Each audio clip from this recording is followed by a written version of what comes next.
metrics that I tell my guys to hit. If you guys do this, you guys will be crushing. And again, this is based on numbers, not based on feelings. Like you If you guys can't get it, just be the broker agent that sells and doesn't take care of your business on the back end because that'll eat the you first thing alive. is complete You're gonna ownership, right? A lot of us, like, either intentionally or not intentionally, just don't take ownership over the things.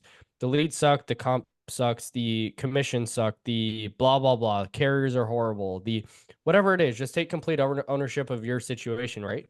You guys aren't going to rise to your potential, you're going to fall to your standards. And so I have the goals, which is awesome. Like, that's why it's so important to plug into one mentor, shut everything off, unsubscribe, turn off your channel, and stop listening to that. Ask your mentor questions, get up to the point where you actually get at least to as good as your mentor. But dude, appreciate you having me on here, man. Yeah, for sure. Appreciate you coming on, man, for sure. YouTube famous is a little bit too much. That's what I would say. But I appreciate it. So where are you guys all over the country? Where are you guys at? Yeah, we're pretty spread out. We got Cool. California, we got Florida, we got Adam, where are you? Arizona. Where? Arizona, Yeah. I'm in Maryland, so I'm Maryland. yes. Maryland, Ryan, is Ryan in, where's Ryan at? Maine. Ryan, Maine. There we Maine. go. We There we we go. got people from all over, which is awesome. Yeah. So cool. Well, I wanted to one thing that I've seen because I've had a lot of data as far as like new agents that come in or seasoned agents. The biggest thing that most people that's actually holding a lot of you guys back from actually growing, becoming the profitable agents you guys want to be is not actually knowing your numbers, right? And so the reason why there's monsters as far as like brands and monster businesses like I mean like even social media platforms, right?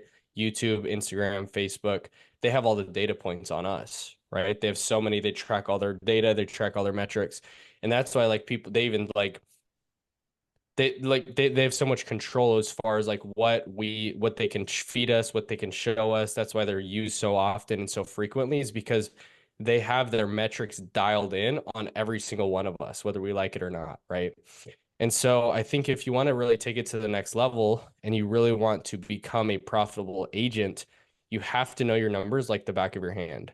And one of the biggest things that I see a lot of agents do is they run the business based on feelings rather than on logic and on numbers, right? And so I really wanted to go deep into tracking your numbers. What should your numbers look like? What I've personally seen as far as an agent getting to 20 to 30K a month, and how do they actually do that? So you can literally just copy and paste it into your business, the exact metrics you need to track, so on and so forth, right? Um, and if you guys get into the habit of this, a lot of us don't track our numbers because one, we're lazy, and I can say that I definitely was at first when I first started, and that ultimately, like if you guys don't know my story, I went $15,000 into debt my first 9 months in the industry, right? It's simply I didn't know my numbers, and so I knew I had to buy leads over and over and over again, which I believe that Ryan, you run them, right? Run the ads through Facebook and things like that. Yeah. How Yeah. do, Yeah. are you Typically. guys? Okay, cool. So most of you guys are doing that, which is awesome, right? If you guys are buying leads, you guys are in the practice of getting good lead flow consistently. But I was indoctrinated and I knew I had to do that. But at the same time, I wasn't like, I didn't know my numbers at all. So I was like, okay, I was basing it based on when I call them, did they answer right away? Okay, cool. This is a good lead. And so I'm going to buy more of those. And so it took me 9 months of being in the industry. And I remember it was Thanksgiving week, and I was like, this thing is out of control. And I'm nervous to actually look at the numbers. I'm nervous to actually look at what leads are performing because I want these leads to perform, but I don't know if they are. And I really didn't know where my business was at the end of the day. And I didn't even know like how much debt I was in. I just knew that I didn't really want to look at it. Right. So I decided to look it up and uncover, open up, like put light in the darkness and be like, you know what? I'm just going to look at it, see how bad in the hole I am and kind of create a game plan to go from there. And so what I did is I'll actually show you guys the original sheet that actually tracked everything on. Let me pull it up here. And this is just to give you guys context as far as like what I'm actually going to go over with you guys. What I did is I took every single application that I took and I put everything into a sheet. And I was like, you know what? I'm going to become a data-driven business owner, and I'm going to know exactly what my numbers looked like, right? So what I did is I had 3 different lead sources. And what I did is I took every single person that I sold, how much IP that I wrote, and what lead source they came from. And I just wrote all this down. And this was like the past 4 months because that's all I had data on. And so what was nice is like, okay, cool. On each lead source, I had exactly what issued, what was my issue rate, what was written, blah, blah, blah, right? As you guys can see, there's a massively glaring number right here that you can look at, and it's like the issue rate is absolutely atrocious. So that obviously leads to a low profitability. But with that being said, it's like, okay, you look, this is why the leaderboards are so kind of facetious in a way, because 3 months, 156K in written business. Well, how much actually hit the account? And assuming that I was at actually a 70% commission level on level business, which means 50, 45% on GI, right? So that's obviously not good. I tracked all my deposits for those. I tracked my cost per acquisition, tracked everything. And I decided that Razor Ridge at that point, this was 2022, was going to be the best thing that I did. Well, what I did was I was like, you know what? I'm going to cut everything else. I'm going to triple down on this. And I did that, right? Long story short, spent 3 grand that week and literally made back like $500. And I just went 2,500 extra in the hole because I just got a bad batch of leads. So I tracked all my numbers and I tracked everything. And I was like, okay, I'm writing 16K a week, but I'm only issuing 7,600, right? So this is when everything hit me. And I was like, okay, I can actually create a game plan now to understand exactly where my business needs to look like, right? And so that led me into a huge rabbit hole as far as generating my own leads, cutting the costs. I knew how to sell. And that's really ultimately the story of like, okay, I did that, knew my numbers, and a month later, I look at my account, I actually wiped away all the credit card debt because I actually started tracking my numbers consistently and religiously. And I've only made decisions based on numbers. So I want to give you guys a decision making tree or like kind of an understanding as far as what your business needs to look like, the key metrics that you guys should track in your business, and how do you actually do this, right?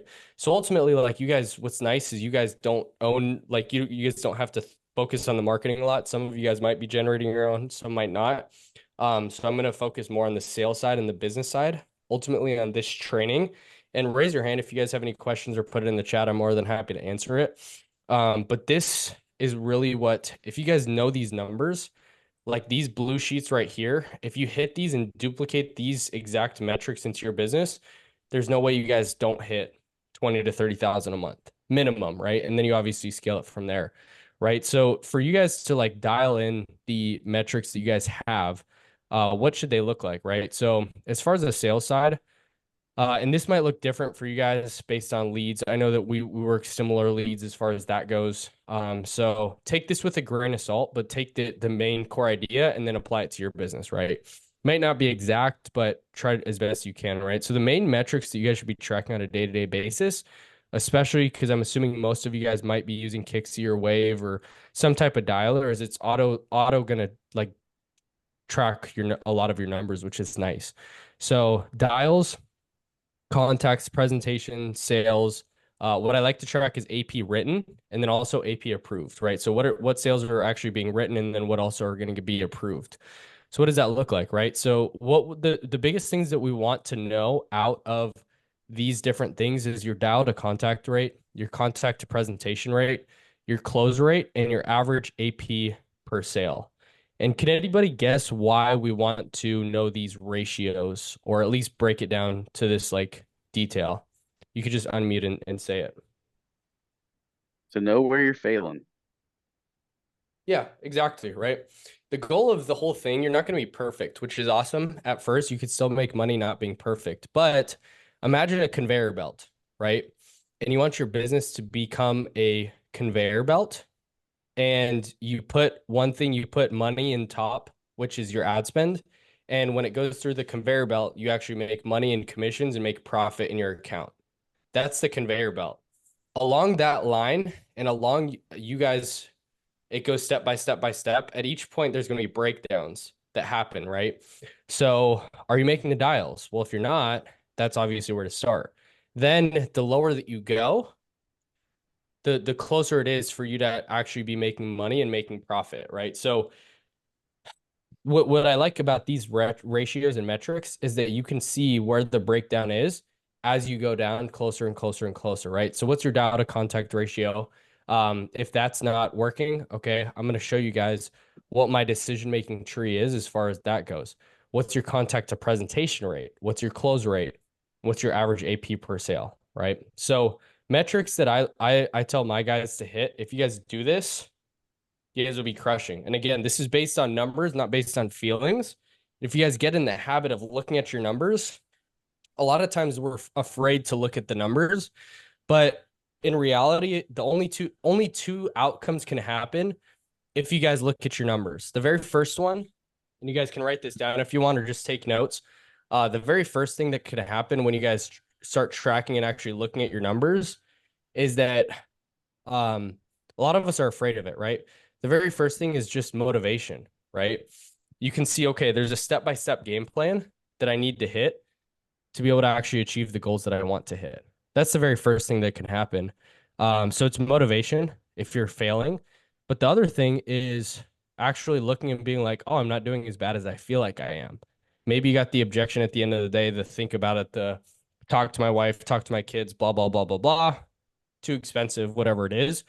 But your closing ratio is actually really good, right? It's actually on KPI.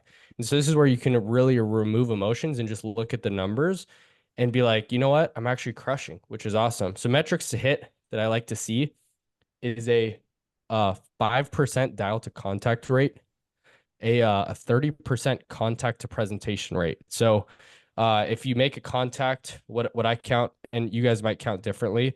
So take this obviously with what you guys are doing right now, but like contact for me is you call somebody and you get the actual person that filled out the form on the phone, right? Then your close rate on the presentations, your average AP per sale, and then issue rate as well, right?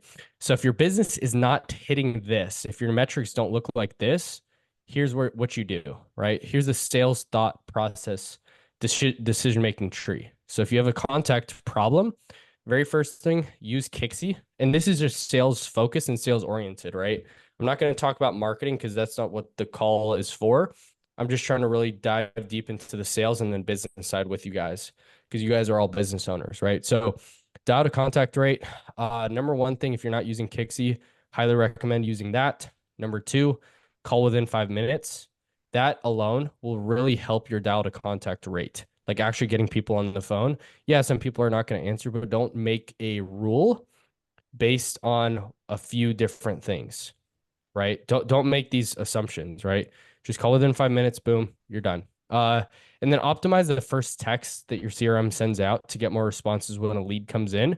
This is a constant thing that you guys want to test if you guys want, as far as like just getting more responses when the lead does come in.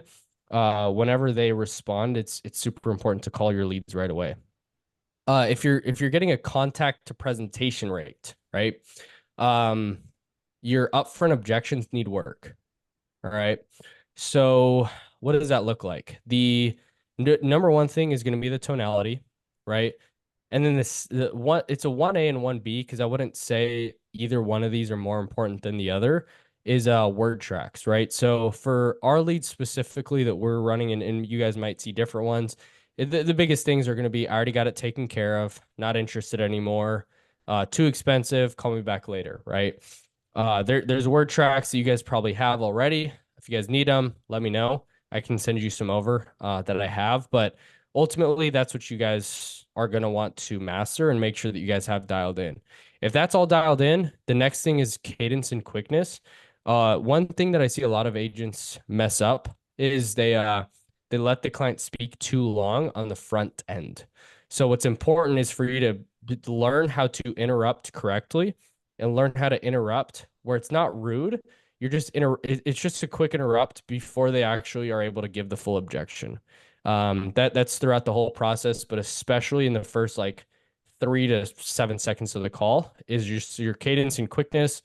Track why the person didn't convert into a presentation on a separate tracker. So I don't know if you guys have, I think Ryan actually mentioned that you guys have a tracker, use that, but what I do is I have all my people write down the contacts to like, why didn't it turn into a presentation?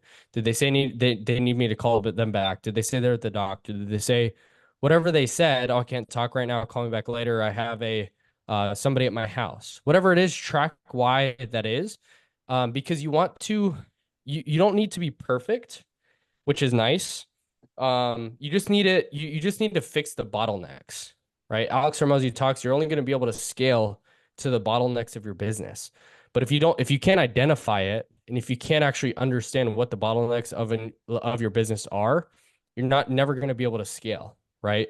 And it doesn't need to be perfect at every spot. You just need to be good enough and then you move on to the next thing, and you fully solve that, and then you move on to the next thing. That's how you're able to move at lightning fast speed. I'm not perfect by any means, but I was good enough at a few things that I was able to really just keep going fast, right? So that's the contact to presentation rate. Now, presentation rate to close rate. Few things here. Ryan kind of alluded it to earlier there. But make sure you keep frame and take the client through your process. You're the doctor, you're the professional at the end of the day. Imagine if Donald Trump like came, or whoever it is, like Joe Biden comes and he's like, hey, I need you to do something. There's a certain frame that they have, right? And I'm not gonna get into politics here, but like the thing is, like, they have a certain frame as the president or ex-president that they used to be, right? But if they were to go to a doctor who has the frame there, like, hey, I'm sick, or like, I know that they both got COVID at some point, like, hey, I got COVID. Like they go to a doctor who has the frame. The doctor has the frame, right? So you guys have to keep your frame when you're talking to these clients. It's super important. So, being the sales professional, a few ways that you can be and identify as the professional, or at least show your expertise as the professional, is in underwriting, being very professional as far as that goes, knowing the medications, knowing different questions to ask, the quality of questions that you ask. And Alex Hormozy talks a lot about this. He knows how good somebody is based on the quality of questions they ask. And it's just an assumed thing, assumed level of respect that they'll have for you, that they're going to be more prone to go through your process if you know the medications like the back of your hand, right? So if they say, oh, it's metoprolol, metoprolol, yeah, I have it on that. Is it for high blood pressure? Is it for hypertension? Is it for blah blah blah, right? Like, oh, how'd you know that, right? Because I've been doing this long enough, right? I have a ton of clients just like in your same situation, right? So there's more trust that's just instantly instilled just being the professional, right? So that's one thing. Ask great why questions, really peeling back the onion, get clients to actually open up to you, nail the overcome to think about it, part of the script that that I have. If you guys want, I can send it over to you. 3-option close, super simple, overcoming and baking and social objections, right? On the back end. This is where a lot of sales can get lost, right? Because the contact to presentation rate, there's a lot there. And then also presentation to close rate, that's going to be a lot also, right? There's a whole application. And I mean, I could do a whole training on just like application etiquette in a way, and not being weird or like getting stalled out, and letting a bunch of dead space like in the application. You don't want that. But that's a separate time. I was on the phone helping a new agent yesterday close, and I'm like, why are you? I was like, I need to train you a little bit better as far as like in the application, because he just left like 30-45 seconds of dead space. And I was like, dude, you just can't do this. This is so crucial to just keep them bought into the call. That's just besides the point, right? That's just one example. So whenever you don't convert a presentation into a sale, track why not. And then as you start seeing the patterns, then you can identify what you need to work on, right?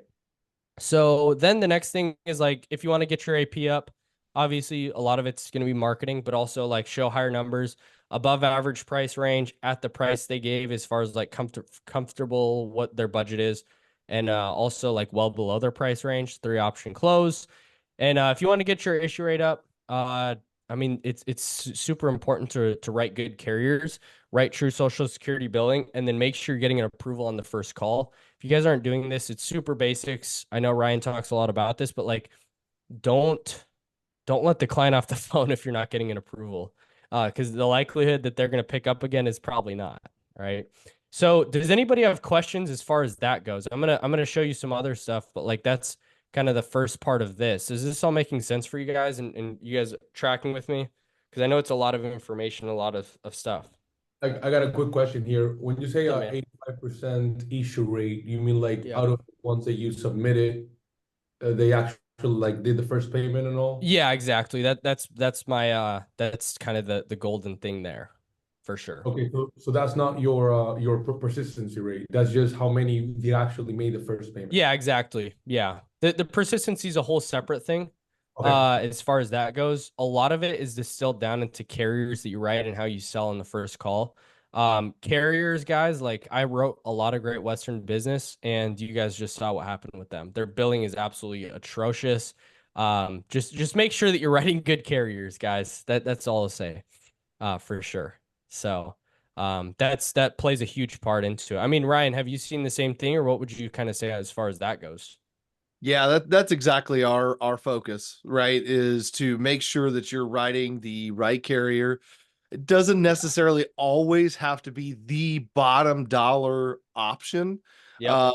For example, you could have somebody who's talking about how their dad passed, and man, whenever they went through the funeral, it was just god awful, and it was so painful to have to try and pick out all these different things, and the funeral home was pushing stuff. That's a perfect example of SBLI has the concierge service, right? Mm-hmm. You got Aetna, or you got the Protection Plus or SBLI, and they're $5 difference. If you sell that concierge service, that $5 will never matter to that person, right? So that's exactly a perfect point of you want to sell the right carrier. And sometimes if you don't listen to the client, you won't pick up on it, but typically it's pretty easy to pick up on when they're just focused on price. If they are just focused on price, you are very likely, as I tell everybody, we're dealing with Facebook leads day in and day out. Every one of us are running our advertising off of Facebook. And when it comes to those type leads, if they were able to get on Facebook to find you, they're seeing about 100,000 other people. Like it is just, I have just stopped on Facebook ads. And I may look older, not as old as Cody, I'll point out, but but I see a lot of final expense ads. It's ridiculous just from slowing down, and looking at them. So they pick up on your every move. So they're seeing 1,000 ads a day. So it would not take out. There we go. That's the kind of idea I've got. I didn't even do anything to make that happen this time. That's my glow. So yeah, point is whenever it comes down to it, if they're seeing 1,000 ads, they are very likely to see another one and want to click on it. So you have to make sure that you do it right the first time. And like he said, you want to make sure Social Security billing and everything. Sometimes you listen to somebody and they're like, yeah, I missed this. Anyway, when you have those, you hear someone talking about having payment issues, it's probably a good opportunity to say, okay, even though Aetna, they're not the greatest at Social Security billing, so they may be $5 cheaper, but I know that Trinity is very great about Social Security billing. Transamerica, whoever it may be, not necessarily Transamerica, but Trinity's great at Social Security billing. So you choose that carrier over the other.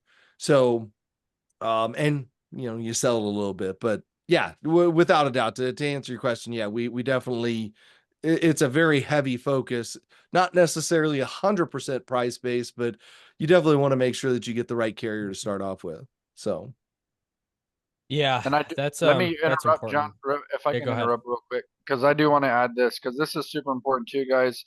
You gotta, when you sell this product, you're also selling yourself, right? So let's just say, like, my name's Cody and I'm selling you, and you know who I am. I make you put you on my phone, all this stuff, right? You got to show up on the back end too. When they need something, you got to answer the phone. When there's an issue with the payment, you got to call them. Like, you can't just be the broker agent that sells and it doesn't take care of your business on the back end, because that'll eat you alive. You're going to spend a lot of time dealing with stuff that's easy fixes that if you just weren't lazy and you dealt with it, it would take care of a bunch of the problems that you're having. So that's a big part of it as well. Yeah. And I would say, and this is what I'm about to go into, but like, don't, and guys, like, I submit whatever Ryan and Cody say, follow what they're saying. If I say anything contradictory, listen to them over me. One thing I would say is distill your carriers down to like 3 to 4. Don't overcomplicate it. If you spread it out way too much, it's going to lower profitability. It's just going to lower your confidence. Seeing that like you get an email every week about a chargeback notice that's like $800. It's like, dude, we're probably never going to write that carrier again, right? Like you don't want that to happen. So it's just super simple stuff as far as that goes. So I'm going to share one more quick thing as far as like just CEO and bonus, like just business acumen as far as that goes, right? Very first thing is complete ownership, right? A lot of us like either intentionally or not intentionally just don't take ownership over things.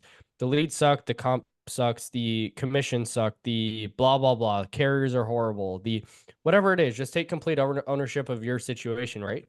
The mindset is like I have the problem, but I also have the ability to find the solution. So take complete ownership as far as that goes. I have to stop you there, Johnny. That I couldn't, I mean, 1,000% agree with complete ownership is so important. That was whenever I first got into sales. That was one thing that I heard a couple different people say. Grant Cardone was one of them, and I can't remember the second one, but I heard a couple people say that. Look, if you didn't sell that person, it is your fault. Always assume that it is your fault. And like Johnny is saying, it's really across the board. It's not just the sale in particular, it's everything. Mm-hmm. There's probably something you did wrong. It's even helped me in just general life, but especially in sales, especially as a business owner. So I absolutely echo that. Yeah, and that's important, right? Like it's just helpful overall, right? It's once you start actually taking ownership, you start casting like if whenever you don't take extreme ownership, like you're casting the power to somebody else and out of your control. It's like you have the power to be able to find the solution, right? If you're not where you're at, if you're not where you want to be in life, like it's your fault, which is fine, but you have the power to be able to find that, right? The next thing is setting daily, weekly, and monthly goals and commitments. Um, the reason I say commitments is like I set goals, but then I also set commitments, like the minimum standard, because you guys aren't going to rise to your potential. You're going to fall to your standards. And so I have the goals, which is awesome. Like stretch, that'd be awesome to hit, but I have minimum commitments, right? Commitments are activity based and inputs based, not outputs based. So goals is outputs, commitments are inputs. And so I'll kind of go over that a little bit here in a few. If you don't hit them, it's totally cool. This is a long game. They either hit like successful people either hit them, and if not, they reevaluate. They ask why not, and then they improve and then they scale. Right when your numbers make sense, and guys, this is super important. A lot of people don't do this. When your numbers make sense, when everything looks good on paper, right? When everything's flowing, despite being uncomfortable, spend more money. Right? A lot of you guys are running Facebook ads. Facebook ads now are going to be the cheapest that they'll ever be. And if you guys are getting a 3x, 4x, 5x, 10x, whatever it is above like a 1x, it's like that's good, right? You're making money. So, despite being uncomfortable because everything's going to be uncomfortable in life, scale. Spend the money and work life your life depends on it because it does. So, because the reality is that the more money you spend, just the simple money that simply more money that you're going to make. I just hired a business coach, and he's doing about $800,000 to $1 million like commissions or cash collected in his business, and he spends about 150 to 200,000 a month on ads. Right? We're not optimizing for return on investment. We're optimizing for profit. So even if like that's like a huge thing in the industry that a lot of people are after is like ROI, which I get it, right? We want high ROIs, but the limiting belief that he gave me is like, dude, if you just spend money and you're profitable, just keep spending more money because the likelihood is that you're going to continue making more, right? So this is why it's so important to track your numbers and have daily, weekly, and monthly cadences as far as this stuff goes. Because if you guys freak out or you guys spend 150, 200, God forbid, $300 in a day on ad spend or whatever it is, right? The magic 10,000 a month or whatever it is, right? Like it's all good. Like you don't stress yourself out over one day of not closing deals. Look at it on a week to week and month to month basis and reevaluate as you go, right? Optimize and go from there. Just some more stuff. More than 10 states, the more the better. Is really solid as far as licenses goes. Get a business bank account separate from your personal, right? So an Amex Gold Card, Forex points, as far as that goes. I know some of you guys are running the marketing, some aren't. It also buys 30 days of cash flow, right? So if you guys are putting it, if you guys are paying weekly or whatever it is, like just put it on a business card and it buys you 30 days of net free cash flow, which is awesome. Numbers are my biggest ally, right? That's what I love to say. As far as like numbers eliminate feelings and numbers over feelings, right? So that's something there. I know that you guys have a group chat, right? Just a Slack chat or something like that. Yep. I'm assuming. So track your data like your life depends on it because it ultimately does. Post your daily numbers in Slack. I don't know if that works, if you guys do that at all, but we have this hashtag real G's post their numbers. Just to count, it's an accountability thing, but it's also a good way to celebrate each other's wins at the end of the day. It just super daily. It's a daily good task to have. Update your business tracker for sales daily. Have a weekly cadence to audit your whole business, sales and marketing metrics and business metrics, right? So like deposits, how much leads that you got, so on and so forth. These are important, right? So what I do is I have a monthly analysis of how the month went. What bottlenecks can I alleviate in this next month to be instantly become more profitable? And a lot of you guys have one, maybe two levers, but honestly, like mostly one lever that you can instantly pull right now that you could probably like instantly just boost your profitability if you just did one thing. So always look for the one thing that you can do that you're already doing right now that's the easiest and just pull that and you'll become more profitable. Some people it's going to be writing better carriers. Some people it's whatever it is, right? Just spending more money. There's one lever that you can pull, do that, make your life easy. And then the last thing is check your bank account every morning. The things that you're not tracking is are the things that aren't going to grow, right? The more attention that you put towards something, the more that it's going to grow. So that's really all I had for the training as far as that goes. But all in all, I know that was a lot, but just track your numbers seriously. Like it will just make you have just so much more like peace of mind, and you don't have to like have those thoughts in the back of your head like how am I gonna am I profitable? Is this working? Is it not? Um, I don't know. Did I have the extra high of the caffeine that's why I feel so good? Like it's not that, right? It's just like, okay, cool. The numbers look good. Let's keep going. So I don't know if you have any questions on that, any takeaways that you guys have from this. I hope this was at least worth your guys's 42 minutes of time. But this has really personally helped me really grow my business. So 1,000%. I absolutely echo it all. Couldn't agree more that tracking numbers is huge. You and I had a conversation once before, talking about tracking numbers, and I'm like, man, that was literally one of the first things that I came in doing was at least tracking who I was writing and knowing roughly what I was actually issuing. I was lucky enough that I didn't fall for the trap of, oh, wow, I've issued 30 grand this month. And I thought that I was actually getting that deposited. I was lucky enough that I did see that. It's completely makes sense how somebody could think that they are actually doing that without actually knowing how it works. But I was lucky enough that I didn't fall for that or see it that way. And so that kind of saved me a little bit. But yeah, 1,000% echo, the tracking the numbers is absolutely huge. Definitely track them. Anybody got any questions for Johnny? I do, Johnny. Get access. I just have to ask. So sorry, Adam. You brought up politics, Johnny. Who are you voting for? I'm just kidding, man. I'm just kidding, man. No, really, don't say it. Don't say it. Go ahead, That's too Adam. I funny. had to. I had to. Nah, So. I was just gonna say, do we get access to this recording and the flow chart and all that kind of cool stuff? Yeah, Course, yeah, I'm yeah. gonna I'll put this flow chart in a doc and I'll send it to Ryan. He could send it over to your guys' chat for sure.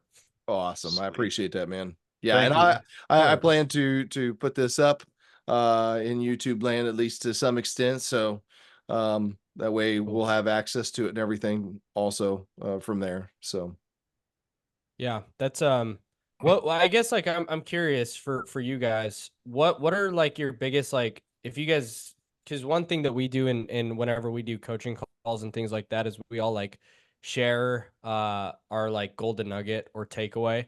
Because one thing to just listen to it, but we're so information inundated over and over and over again. Like, what's the one thing that each of you guys and we got what 15 people on here. I'd love to hear the golden nuggets that you guys are going to take into your business like moving forward. It's just one small thing or maybe it's a big thing, whatever it is. I'd love for you guys to share.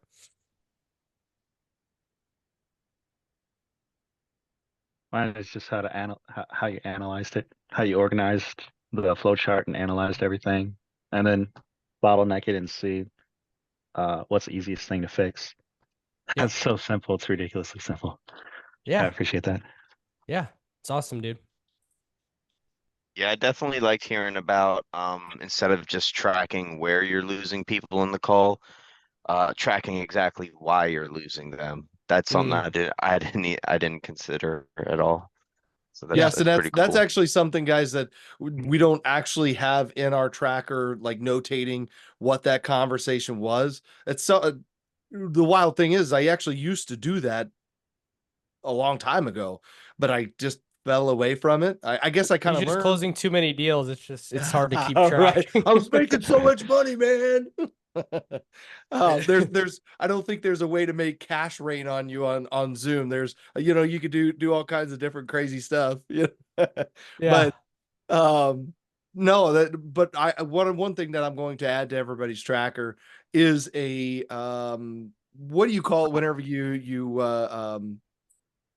list all your calls, and basically it's more I think it's more than just a call tracker, but because we've got an actual call tracker where we track up our appointments, who picked up, who we have a little bit of different terminology of, like we've got a 5 minute pickup, quoted, that type situation. Do you have any terminology for actually listing the I had a call with Sally, basically list the client name, how long the call was, where it fell off, and then whatever notes or takeaways you have from that call. Do you have something Yeah, specific? so I have an upfront and I have a back end, right? So I have both of them that I track. And so upfronts like before it's pretty much before like based on our script and how it goes, like just like before explaining the process, right? So once you get the preliminary, like, awesome, you said you're in Arizona, right? Awesome, and were you looking to cover the burial or cremation? Were you looking just to kind of cover the final expenses or leave a little extra? Blah blah blah.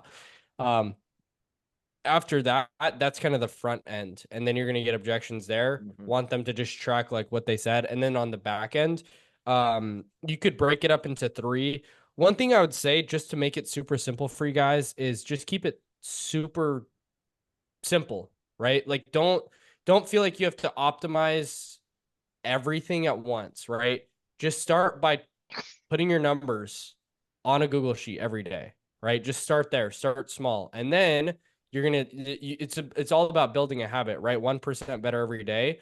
And yeah, there's going to be a lot of things from this call that you're like, oh, I can optimize this, I can optimize that. What's the number one thing? It's like you guys probably, to be honest, if you guys are just starting to track your numbers, you guys aren't going to know what bottleneck you need to solve. You won't know if your numbers look good or don't, to be honest.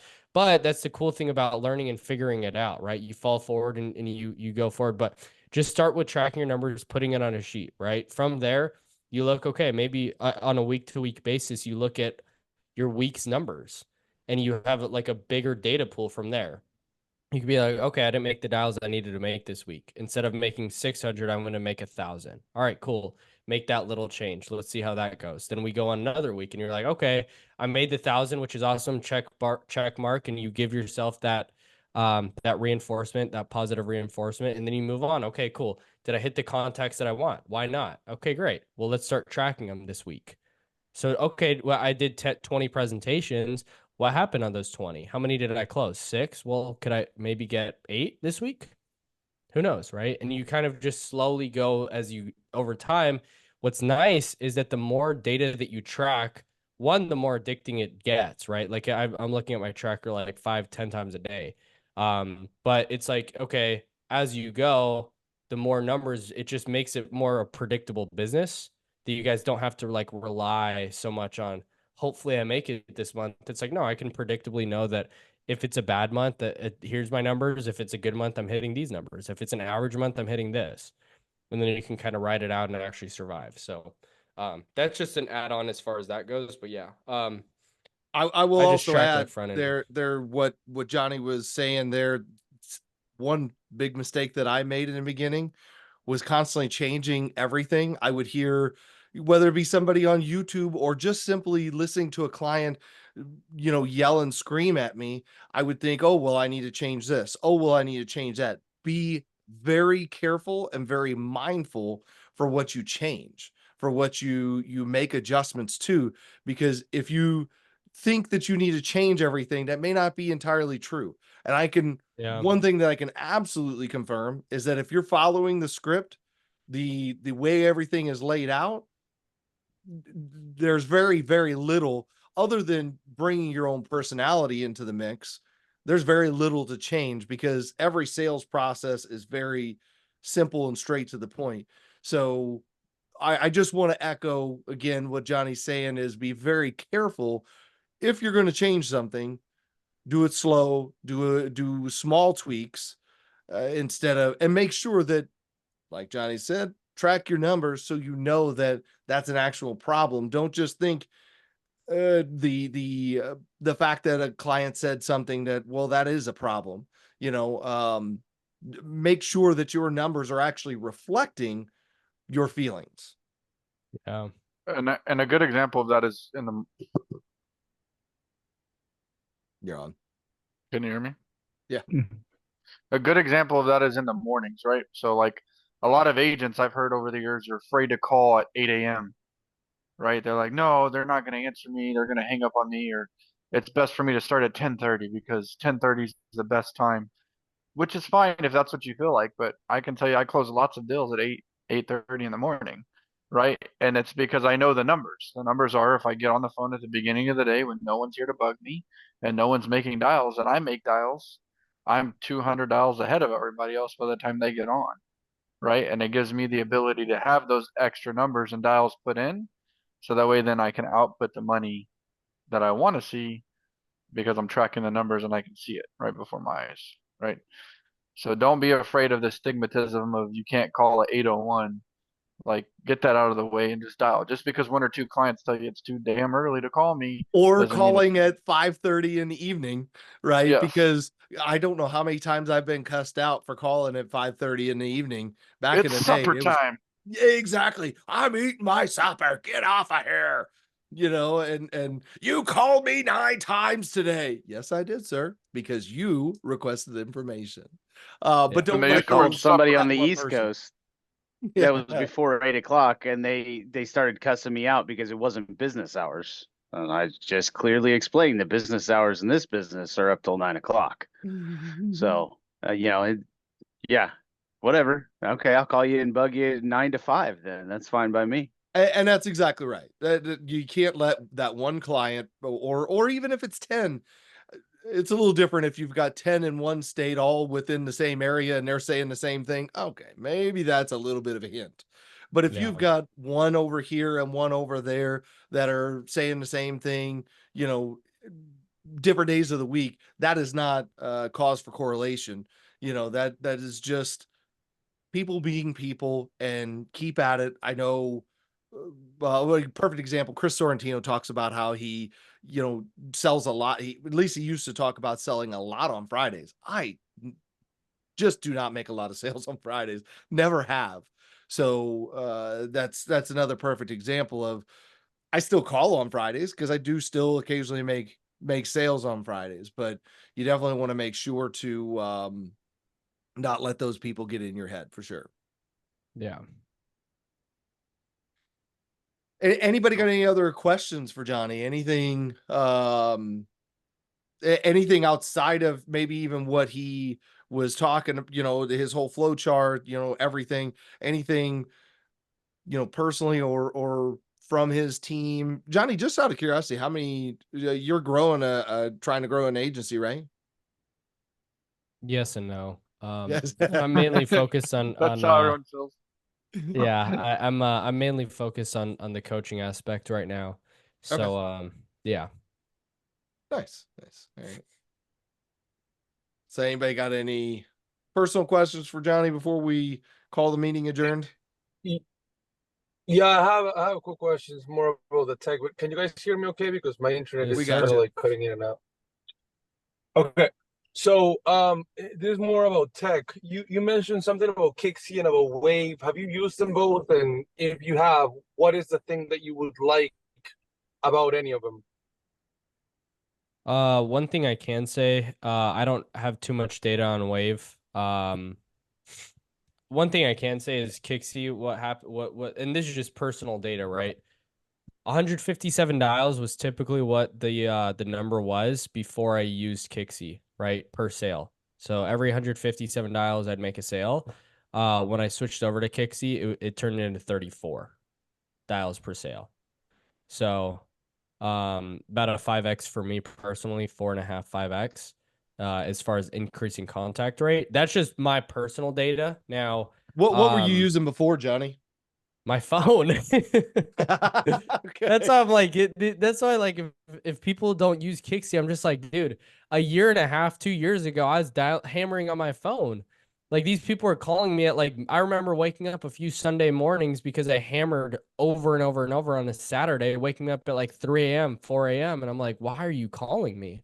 But I was manually dialing, triple dialing on my phone, right? Using Google Okay. Voice. It's like you guys are spoiled now to be able to use dialers that literally, like, you put in a power list and it starts calling. It's like yeah, that's all I'll say. But I used to just use my phone. And I didn't really care, but So you were getting the 1 out of And 157 out of your phone, and then Kixie turn. I don't know our exact data as far as how many. It would be easy enough to extract that data, because as long as yeah. we track our calls, we've got it in our call tracker. We'd be able to extract that data, what we're actually seeing per dial, right? Yeah. I don't know exactly what that is, but it did sound like a lot. We're lucky enough we're not using our phone, is my point. We're using Ringy currently. You guys are But using Ringy? Cool. yeah. It's super simple. We found it to be Yeah. the easiest thing to bring people in with and so forth. Yeah. But we're always open to innovating or new opportunities, new options. But our I contact rate personally is pretty recommend high. Kixie if I'm gonna be straight up. Like, it's personally helped me. That's our standard. But Yeah. if Ringy is working for you guys, like, don't shy away from it. And guys, I'm gonna say something crazy controversial, but like, if you guys want to actually grow your business, stop watching YouTube videos. Like, unsubscribe for me, unsubscribe from Ryan. Like, literally, like, here's why. Confused minds. Like, literally, you're gonna hear one thing from somebody, you're gonna hear another thing from somebody. You're gonna be like David Duford's $1 million script. Then you're gonna hop on a train like this and be like Johnny's $1 million script. Then you're gonna listen. It's just like, it's so confusing. And honestly, the advice that even me personally, right? I share my experience and what happens, right?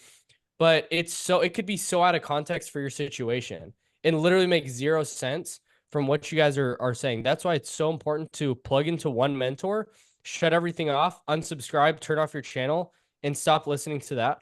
Ask your mentor questions, get up to the point where you actually get at least to as good as your mentor, and then be open to iterating. But like, if you guys are trying to like watch YouTube, it's this mindless cycle. Like, it not mindless cycle, but it's just this is going to be pretty explicit, but like it's just mental masturbation. It's you're getting the high of you're learning, but you're really not. Like nothing's gonna help you guys escape from the work, rather than putting it away and just Mhm. focusing on the work that needs to be done. Right? You guys are gonna make way more money making 2 times the amount of dials than listening to a YouTube video. You guys are gonna make more money, spending more money, spending double the amount of money than watching a YouTube video. And it's just you're gonna hear one thing. And honestly, it confused me for the longest time. But when I kind of put it away, or I'd look and check in, like I mentioned Alex Ramosi a lot. Like I'll listen to him like a little bit, and then I'm like, okay, cool. Now I have exactly what I need to go, and I iterate, and I actually go and actually execute that. And so if you guys learn to hyper execute, YouTube videos are going to be irrelevant. So that's just my hot take as far as that goes. There's awesome YouTubers out there. You're talking to one right here. No, I'm just kidding. But anyways, like I'm just saying, like just yeah, that's just my hot take, and I'm done with the rant. 100%. And that goes to like what I was saying before, listening to so many different things, and making changes to your script because of the client. Same way with listening to YouTube videos and listening to 1,000 different people. You're going to run into that exact same thing of you're going to be pulled in multiple directions.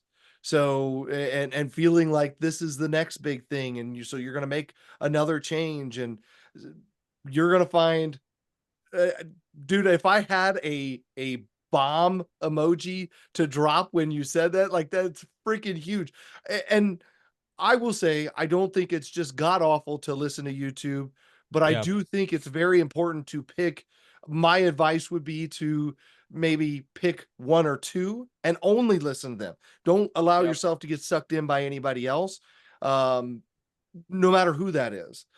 Me. No, I'm just kidding. Me and It- Ryan turn everybody off, unsubscribe from anybody else.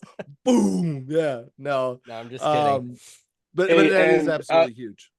Go ahead. just real quick, only because I wanted to like get that little answer to that end part of the question.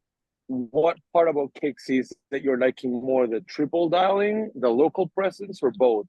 I'm The just local asking like pres in general because we do have local presence in ring, so I just wanted to like know a little bit more about like if it was because of the triple line yeah, I dialer so being yeah, able so to like I call three people at the same time, you know. yeah, so I think honestly, like I would run with the system you're working now.